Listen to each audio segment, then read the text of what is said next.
This is a 2007 Jeep Liberty Sport. It's designed to be durable. It's designed to be economical. It's designed to be fun.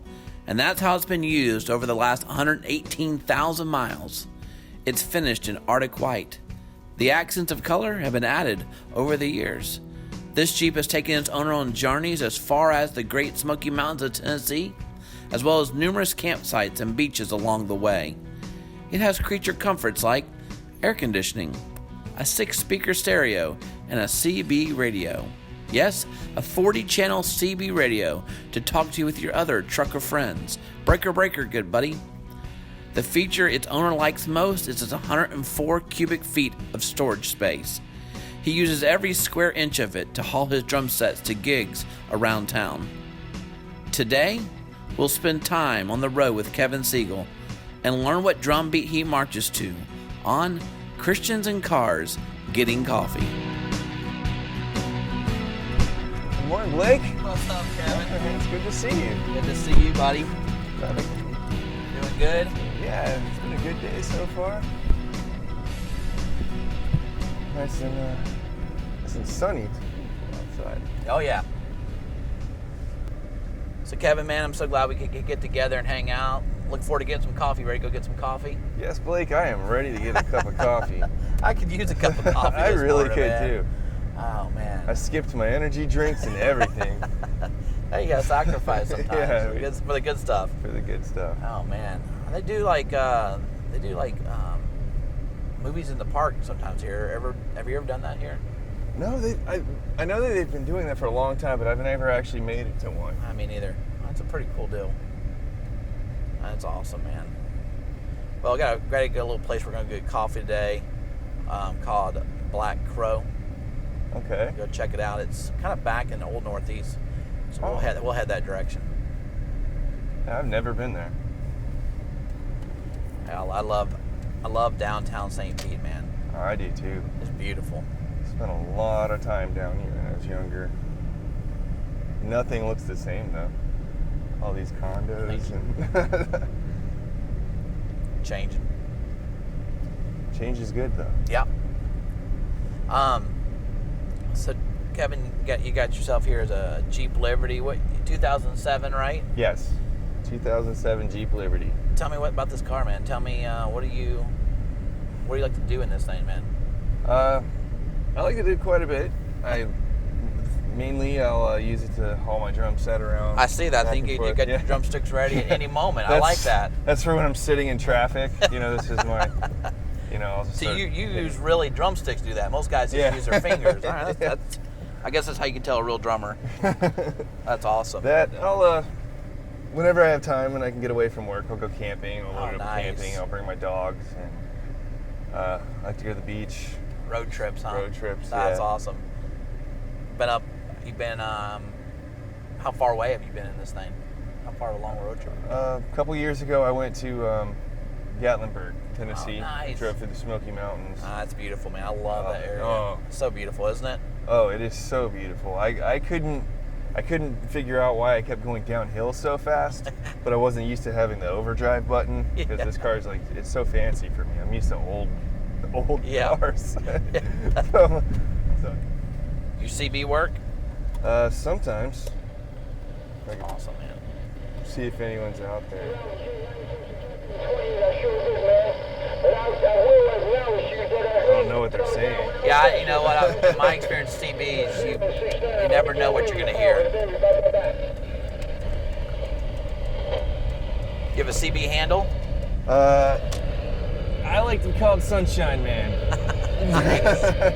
That's pretty cool. Man, the pier's coming along. I miss the pier. Growing up, I spent a lot of time down there. Did you? Just hanging out. That's so cool. How'd you find Radius, man?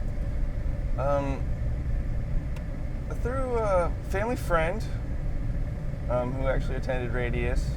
I haven't seen her in a while, but she introduced us. It was you did a funeral for one of their family members, and that's where I kind of met you the first time, and then just started showing up, and I couldn't believe that there was actually a church out here that considered the people the church and not the building.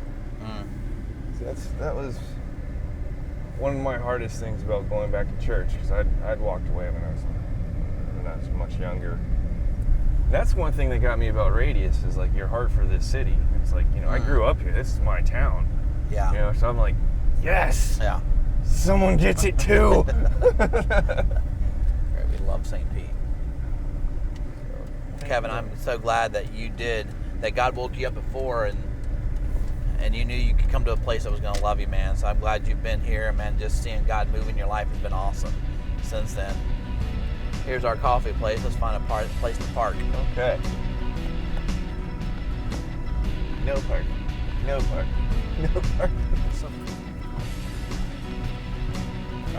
All right. Let's get some coffee, man. Let's get some coffee.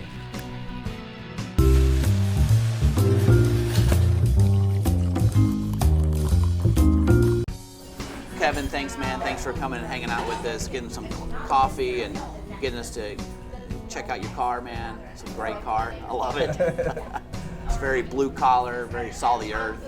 Good car that gets you around. Done. Yeah, it does, doesn't it? Thanks for having me on here. Absolutely, man. Part of doing this is we also want to hear people's journeys, where God's met them in their journey, as we're kind of going through this series on the road. Mm-hmm. And we just wanted to hear about the time that God has met you on your journey. Well, let me take a sip of coffee here. Yeah. Well, God met me on my journey, or I'd say maybe I met him too, on March 18th of this year, after relapsing because I'm a recovering alcoholic. I spent 18 years of my life pretty much drinking myself to death. Wow. And in the darkest of the darkest places I've ever been, I woke up. I was trying to figure out something to do with my life, and this was a week prior to actually coming back to Radius. And I got on my knees and was like, God, help me. I need to do something. I don't know what to do. And it was like that light bulb went off. I went to an AA meeting, and it kind of connected. It connected to me where I was able to have the courage to talk, get a sponsor. You need to be in the program. My sponsor's a Christian. So he starts relating the word. Just happened to be. Yeah, it just happened to be. Yeah. And so he and I got to talking, and we realized that I really didn't have a whole problem with God. I understood it. I grew up in church. I just kind of needed a way to reconnect. And so March 18th, 4 o'clock in the morning, I woke up. I felt the need to go to church. And I remembered Radius because I was there a couple years prior. So I waited for hours before 11 o'clock so I could get there. So I was ready to go. And you were actually talking about Nehemiah rebuilding the wall of Jerusalem and how we need to rebuild our own wall, start with our house. And that's what clicked. Like, I need to start with my house, and during prayer time, I gave my life to Christ. That's awesome. And I realized it was the first time ever, I tried in my past that, like, I truly gave my life over to the Lord. And through the grace of God, it's 96 days sober today. Hey, congrats, man. That's awesome. Wow. So really, God met you in a journey. You really started intervening after, like you'd said in the car, just like you'd been drinking yourself to death almost. Mm-hmm. Welcome as I need to do something different. Found a sponsor who happened to be a Christian. Oh yeah. God was setting it up the whole time. It was pushing me away, it was the enemy my entire life. It's the gifts that I had when I was younger. I was playing in Christian bands, whether it was guitar or drums, and as soon as I walked away, just because of personal things that were going on in my life and with the church, and it was, I couldn't play music anymore. I couldn't draw. I couldn't paint. I couldn't do anything. And anytime I would try, it was fruitless. And what I realized is, I was the tree that was bearing bad fruit. Yeah. Everything was getting cut down. Yeah. Wow. That's awesome, man. And how were you kind of nervous when you walked in that Sunday? What it was going to be like? Did you feel welcome? I felt welcome. And I remember I saw you, and you just came up and gave me a high five. I was like an old friend, just welcomed back. Like no judgmental, from even people that knew me, that had seen me prior, nothing. I felt right at home. That's awesome, man. That's awesome. It is my home. Yeah, that's so great, man. What a journey.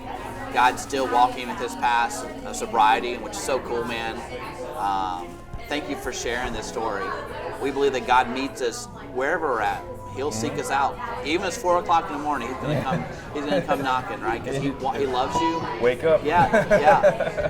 He loves you and wants to help you and walk with you in your journey. So, Kevin, thank you, man. Of course, great coffee, great conversation. Appreciate you giving us time today. Oh, anytime. All right, brother. Thanks, Greg.